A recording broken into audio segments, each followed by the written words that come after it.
Hi, welcome to Peak Moment. A lot of folks are saying that what we ought to do is get out of our cars and get on our bikes. But for a lot of us, there's some hurdles about those bikes. For me, it's hills. So what am I going to do about that? I'm going to talk to somebody who's solved that problem. I'm with Sally Lovell, okay, you're doing this all the time. I am. Actually, how did you get into it? I got into it because my Toyota, which has been a very reliable little sedan and all of that, but it's over 20 years old and it's dying. And my husband and I have been talking about what we're going to replace it with. We looked at electric cars. We looked at a variety of options. We looked at the Toyota Prius. We have looked into motorcycles. We looked into a number of different alternatives that are going to use less fuel or none.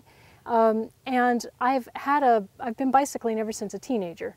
But what I found is that I wasn't bicycling anymore because I live about 5.5 or 6 miles out of town. It's hilly terrain. And I just found that I was getting older and heavier and more out of shape, and I wasn't doing it. I just wasn't doing it. You know, once every couple of months, I'd try and ride my bike again. So actually, we looked at mountain bikes because of the terrain and the gearing. That seemed like it might be a solution. But I thought about how many times I sort of just didn't quite feel up to it. And what if I went to work on the bike, but coming home I wasn't feeling good? I thought, I want to look into an electric bike alternative. So I started looking on the internet, and I looked at several different possibilities.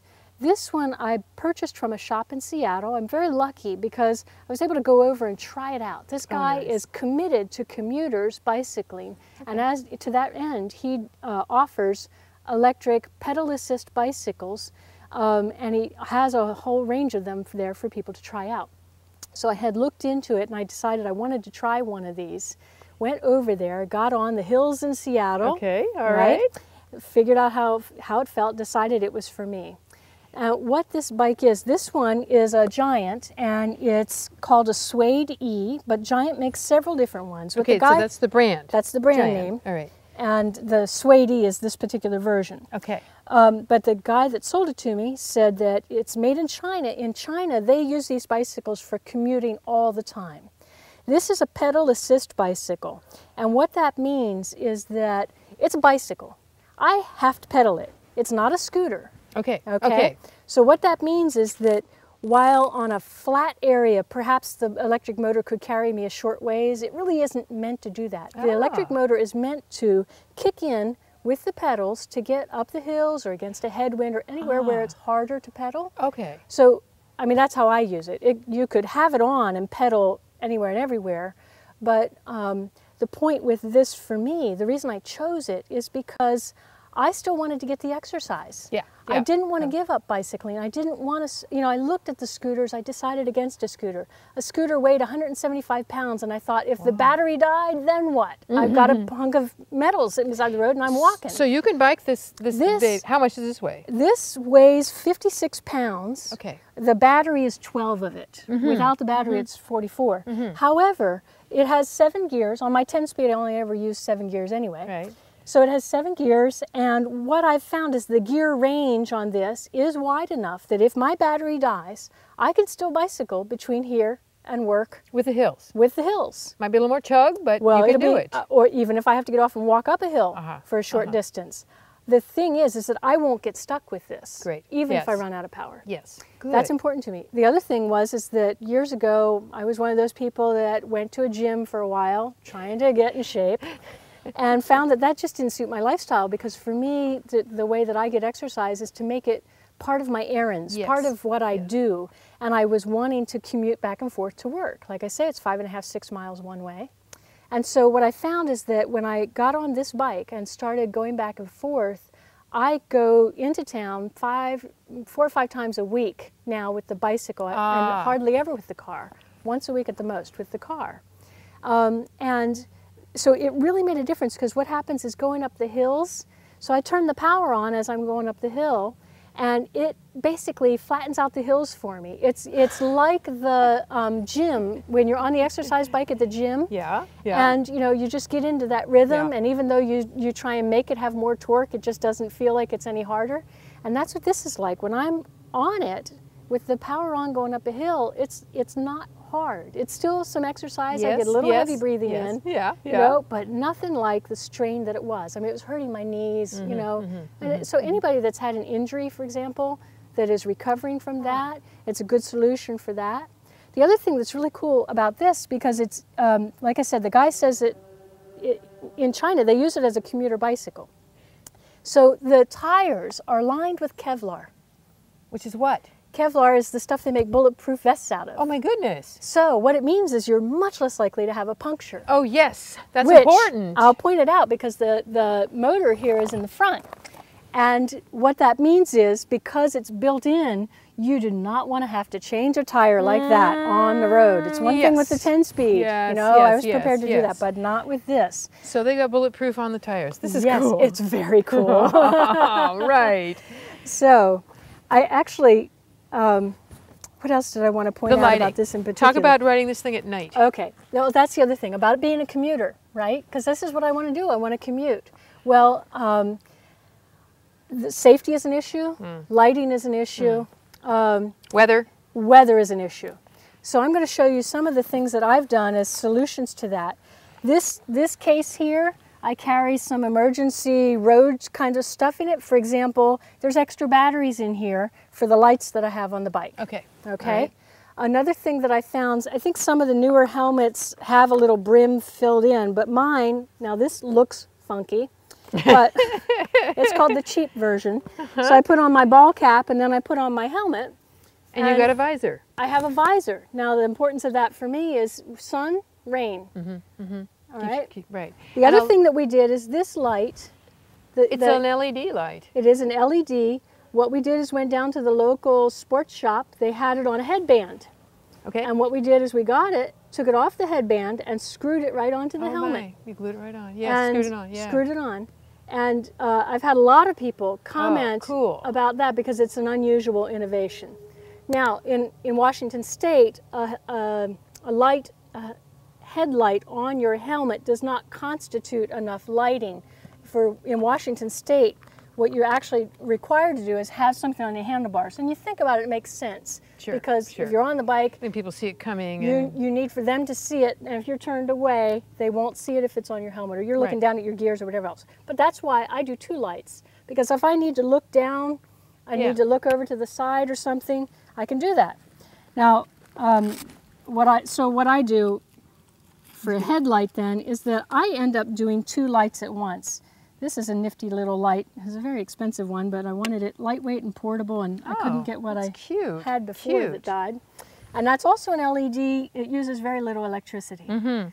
Has a little battery. And yeah, a little battery operated one. Okay. And I keep it in a Tupperware so it doesn't actually or accidentally turn on, so it doesn't get bumped. Ah. So that's how I keep it.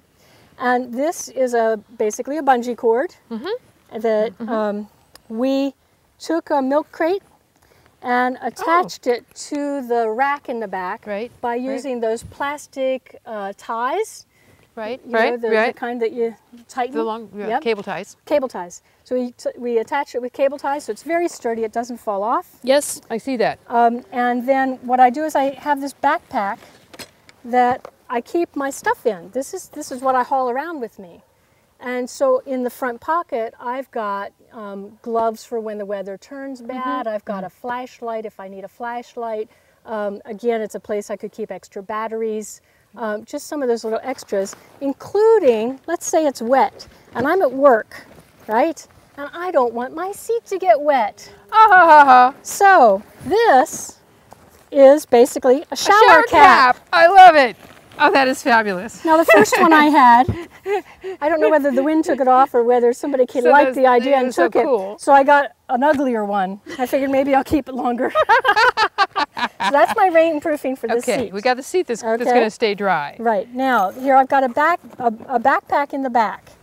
But say I'm going somewhere, well, I want to always make sure I've got covering for my backpack because I don't want it to get soaked either. So that's you learn just from the a simple campers, put another plastic bag to put that around this. Right over top. Okay. So it can ride either in the bag or in the basket itself. That's what I do for that. And then the other thing that I'm always keeping with me, now we're in the Pacific Northwest. What that means here is that you never know when it's going to rain. You just don't know. It can be beautiful and it changes within 20 minutes. So I always carry all of this stuff in the backpack. So you're ready for rain at any time. The raincoat. This is a cheap $5 from Goodwill raincoat. With reflector tape. The other thing I did is I went down to the hardware store and I got reflector tape. And I cut it up and I put it on this jacket.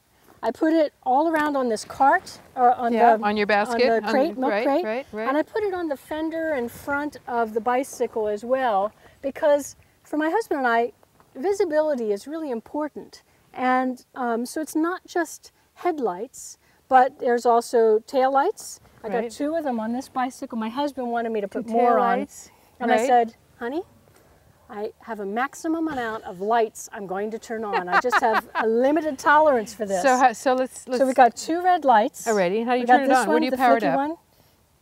It's just right a little here, button. this little button right behind okay. it. Yep, that's standard bicycle equipment. Okay. And this one down here, you'll see that I turn it on, and it flicks through several different sequences of lights. I see. My husband found that at a bike shop. Cool. You know, very cool little thing. Lots of visibility that way. The other standard gear when I'm riding is this denim jacket. And the reason I'm pointing that out is just like I got the reflector tape on the bicycle, I went again to the sports shop and I got the ties that you put around your ankle. Right. And then I sewed them to the cuffs of the jacket, and I sewed one across the back of the jacket. Aha, so when it's not raining, you've got reflectors there too. Again, because I'm commuting, that means I could be, during the winter here, it's dark at 4 o'clock. I work till 5 or 6. So, or I could go in town for an event and be coming home after dark. So again, I never know, you know, I want to be prepared for lighting. And the other thing that I did is I put this little light put onto my jacket as well, so that I'm lit. Cute. Yep. So I mean, it just fits onto the little jacket thing. Coming and going. Well, that's the goal. That's the point. I try to tell people, I'm the one that's lit up like a Christmas tree. Now, I just hope I'm not lit up so much that people drive off the road and drive into me because they're distracted. What is that? Follow the lights. It's a moving Christmas tree. The other thing that I make as part of my standard gear is you see this little Velcro tab that I just have going around this to hold in place my bike lock. Right. With some other bikes, it might be something that you could hang on. But with this one, that was my solution, is I just hold it upright here on the cart. What do you do to keep your legs, you know, you've got this to keep yourself dry up top. What do you do with your feet, your legs, for dry? Basically, with that, as I'm riding, I'll get damp patches here right above my knee. Other than that, that's the extent of it, and I had rain pants at one time, but I found that I just never, it's more of a pain to stop and put all of that stuff on. Okay. And I wasn't doing it. Well, you don't have maybe you don't have the kind of driving storms or the angle that you're at. You didn't need that. Exactly. Which you find out from trial and error, of course. Right. And so those are things. That's how I've solved some of those things. The other thing that I wanted to point out about this bike in particular is this battery, because let me show you. It's got a key, because the battery, of course, is one of the most expensive components. Sure. And it's got a little carrying hook on it. Nice. So that what I do is I park my bike in the shed, and I take off the battery, walk it in the house, and my husband charges it up for me, but the charger thing is an easy setup. And this little gizmo is where the charger plugs in. But what that means is that when the battery is on the bike, if you happen to have a garage where you wanted to charge it right on the bike, you could do that just by lifting up the little gizmo and plugging in. Or garage or anything, just something with an extension cord that you could just take and do it while you're there during the day. Exactly. Because that's a consideration for people who may have a longer commute or a harder commute to use more power, is to be able to go to town. You're going to be there for a couple of hours, plug it in where you can. And in fact, that brings another point to mind, because of course, with how far do I get to go on this bicycle? Exactly. What I find is when I first got it, I was getting like 100 miles per charge. But, and so for me, that was like, you know. That's fabulous. Like 5 I mean, that's a whole lot. That's yeah, exactly. But I found that was because the battery was new. Okay. And over time, relatively quickly, that range shrank. What it has stabilized to is that I get about 25 miles for the hills that I have. Okay. Because the hills are what put the drain on the battery. Sure. This is a nickel metal hydride battery. Oh. And so it's a newer battery technology. which is working really well. Can you drain the battery all the way down? What they advise, you can, but what they advise instead is that you charge it up every night. Okay. So keep it topped they off. like it that you keep it topped off. Yeah. The battery's happier that way. That was what we found with experience, because I did drain it down, but we found that it really worked out better to just keep it. I charge it every 2 days, which is about 25 miles. If I've been doing a lot of hills or heavy headwind, or it depends on which route I choose. I've got 3 routes to get into town from where I live. So the hilliest, and then the middle road, and then the least hilly. So I've got some options. That's great. That's great. But when I take the really hilly way and then I'm in town and I'm up down the hills to go to the library or whatever, well, then I'm running out of my battery faster. I need to charge it in 1 day. But the other thing, your hand is on the other thing that's kind of neat. What's this? This box is the on and off switch for the power, but it also has an indicator light of full, mid-range, and empty for the battery. So you can tell how charged signals. it is. That's nice. Yes, and so even when the empty light is on, there's still power, but it's saying, charge me up soon. So because of what my husband and I decided is to keep it relatively topped off, when it gets to the middle light, before it gets to empty, then I bring the battery in and we charge it up. And charging it is very simple because you just plug it in, and it really only seems to run for a couple of hours. Although we leave it on overnight, it's like just because there's a little fan that makes a noise while it's charging. So we turn it on right before we go to bed, let it charge and turn itself off, and it's ready to go in the morning when I'm ready to go. Fabulous. Yeah. So I want to ask, if you had more, as part of your commute, if you had more stuff you needed to carry, or like your groceries, or that you had to bring back to town, what do you put them in your box? Do you put this pack on the? How do you do this? I have a couple different solutions for that, and that's one reason why I choose a backpack for the bag that's in here. Yeah. The reason is because there have been times when I've been in town and I've picked up a bag of groceries, and I can put some of it in this backpack, I can have some of it in a bag in the back, and I can comfortably carry that. If I know, sometimes my husband and I will bulk order from the food co-op, so we're getting a big, we're getting a case of juice bottles. It's heavy, it's big, it's bigger than this basket. It won't fit into this. Okay. So those are either the days that I drive. Okay, that's fair. Or we decided a couple months ago now, to get a bike trailer. And again, we went online and we did research about that and found a bike trailer that we thought was going to work best for us. And what's nice about having an electric bicycle is that I could go to town and I can pick up groceries that weigh a total of 80 pounds or more, and I can make it home without having a heart attack. And you still have juice to do it here. Yes, exactly. Okay, exactly. I want to see this. My trailer. Oh, is this a cutie? This is it. Now, this operation, this is one that's made by a group called Bikes at Work. Again, they're another group that's really committed to having people use bicycles as commuting vehicles. Okay. And so they try to design them to be user-friendly. This little, what do you want to call it? Gadget here. What you do is you press down on it so that you can pull this pin out. You got the pin, okay. Okay. It's the catch. And then this fits onto the bike at this juncture. So you had to add this bar kind of gadget? We added this bar to it. Yep. All right. And then you end up putting the pin back in. All right. Now this is the fussy part because you have to line it up and all that. Okay. And that usually takes me a little while. It's designed, the reason is that it's designed for bicycles that sit on the ground. And you'll see this kickstand is like a motorcycle. And it keeps this wheel free. Yeah. So the angle for this is just a little off, and I usually have to fuss with it a little.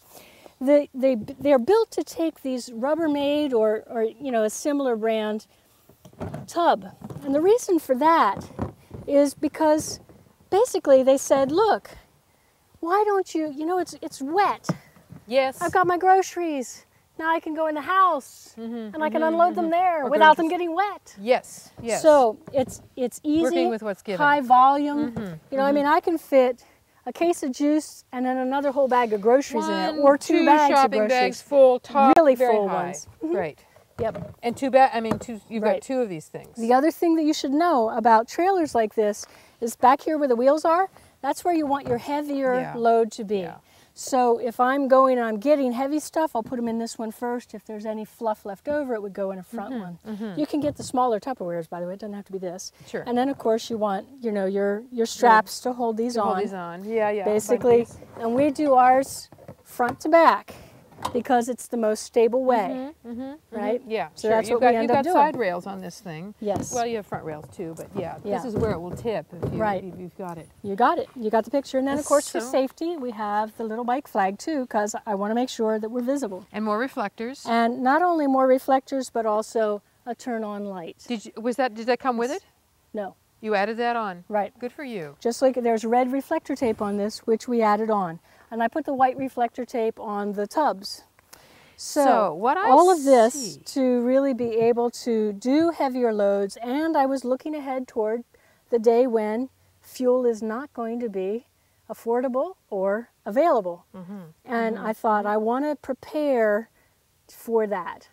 So even though I'm not using the trailer much now, I feel basically prepared for the day. You've done preparation. Yeah. How much did your bike cost you? How much did your trailer cost you? What was your investment? The bicycle was $1,000. Okay. It was middle of the road price-wise and in terms of weight. The ones that are lighter weight are higher priced, Sure. and the ones that are heavier are lower. So I chose it for those reasons. What I find is that if I need to take this anywhere on the bike rack on the car, is that 56 pounds for me I can lift, but what's a little difficult is wiggling it onto the bike rack and the height of it. Okay. So I simply take the battery out, then it's 44 pounds and I can lift that easier. Okay. Not that's everybody good. would find that a comfortable lift, either one. So you need to try that out. You know what Yeah, your you basically need to capacity is. find out whether that's something you would need to share with somebody. How do you get it up here? But that's how it works out for me. And your trailer. How much did your trailer? What was an investment there? I forget. Okay. I know we didn't get it all that long ago. It was a few $100s, but I don't remember Okay. what the number was. Okay. Well, I mean, we're not And it talking was another shipped from thousand. Iowa. No, it was Okay. a couple hundred. And it looks fairly lightweight. It looks like much of it is made of aluminum. Yes, So that it's not it too is deep. fairly lightweight. With little In solid fact, rubber this tires? company makes, this is the shortest one that they make, and then they make one twice as long and one 3 times as My long. goodness. So again, their focus is to help people really be able to transport stuff on bicycles. That's Their website great has some of our feature. amazing stories on it about people moving mattresses and heavy loads and garbage dumps, and I mean they really using it. you know. Bikes at work. Well, Bikes at that's a work. good name for it. Yeah, I exactly. mean, this is your working bike. Yep. So, if you're going to give people advice, I mean, you've done fabulous coverage here. It's like I'm trying to think of what else. What are the challenges do you feel like you had to go through in shifting your life towards being a bicycling commuter from being a car person Well, more of the time? that's an interesting thing to answer because actually I was one of those people as a teenager. I believed in riding a bicycle. I wanted to ride a bicycle. I didn't want to learn to ride a car or drive a car. Aha. So I kind of You're a little already had a unusual. predisposition for the exercise, the clean energy, the non-pollution aspect of it, that it's actually sort of like once I was driving a car like everybody else, I knew once I started driving a car I was going to fall into the same traps. So it was really more about coming home to where my heart center was, more than what did you do to convert, because Okay. I didn't want to be an automobile person in the first place. So that may be a little different piece to it, but that's how it was for me. Coming back home to a bike that works for you. Does your husband commute with an electric bike? He does not at Aha. the moment that we're set up where it's really for me. Great. He would love to have an enclosed bicycle. Okay. Um, Okay. He has a concern with dogs. We live in a rural neighborhood where there are lots of loose dogs, and so that's just a thing that for him, he wants to make sure he's protected, got the and so he likes fairings the and idea so on? of the enclosure, and he's considering ways to do that. There are some, in doing the research for this bicycle, I came across some very exciting things. There's an enclosed car called a Velomobile. Velomobile. Velomobile, it's All right. made in Europe and they import it here. There's a website called Velomobile USA. and you can see pictures of this very cool little machine, but it's not covered over the top. And in this climate and this weather, he would like it to be covered. You're in rain weather. Yeah, exactly. And is it up a high bicycle like this? No, it's actually it's lower, like a three-wheel. Uh-huh. It's a three-wheel recumbent. Okay. That's enclosed. Little tadpole guy. Yeah, yeah. And so there's some very exciting things out there. He's interested in the recumbents, actually. Which I've been interested too, though I'm sure that we need to make sure that people see, they bike, you're lower. Yes. Lower down to the ground, Visibility and so visibility is going to be an issue for them. And actually with this one of the things that I like about it, you have to understand, I've had a 10-speed for decades. Okay, all right. Bent over. Yes. Right? Yes. For me, that was bicycling. That's what my body knew. Kinetically, this is bicycling. Right. But I found I do computer work all day. And so I was starting to have pain. Because you have all the weight going on those hands. Yes. And so what I found when I converted to this, although it took me an entire week to get used to working with different muscles. Okay. Which was a painful experience. Everywhere. Arms, legs, shoulders, my butt hurts. My butt hurts. I got this cushy seat. It's not about and I was like, oh. New muscles. Yes. But the sitting up is much more comfortable for my back. I would believe that. And much more comfortable on the wrists. It's just a much more comfortable ride for me. I highly recommend it. So when people are talking about recumbent bikes, part of that sometimes is a solution for back issues. Yes, and yes, because you're supported. When you think in terms of a recumbent bike, the more upright, the more it's closer to that. So I wanted to point that out. Thank you for that, because all of those things are factors of how our bodies, because you're doing body work here. Yes. And that kind of comfort's going to make a big difference to people. Well, you got me infected. I do want to give a ride to this, and especially with this trailer, because that for me is that's more weight, but I'm sure that that's a huge solution. Yes. Thank you. You're welcome. This is exciting. Yes. You're watching Peak Moment, community solutions for a changing energy future, and this bike is part of that changing energy future. I'm Janaea Donaldson. Join me next time.